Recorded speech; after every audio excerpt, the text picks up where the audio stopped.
வணக்கம் மக்களே, welcome to Narmi tax. தினம் ஒரு திருப்பதிகம்.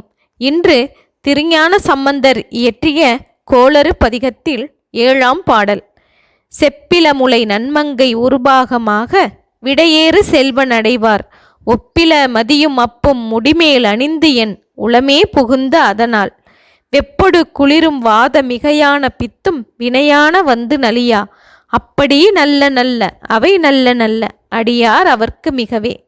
இந்த பாடலின் பொருள், செம்பு சிலை போன்ற பார்வதியை தனது இடது பாகமாக கொண்ட சிவபெருமான் காளை வாகனத்தில் அமர்ந்து சந்திரனையும் கங்கையையும் தனது ஜடாமுடியிலே சூடிக்கொண்டு என் உள்ளத்தில் குடிக்கொண்டுள்ளதால் சுரம், குளிர், வாதம், பித்தம் பல வினைகள் ஆகியவை என்னையும் என் அடியவர்களையும் ஒன்றும் செய்யாது, மாறாக நல்லதையே செய்யும் என்பதாம்.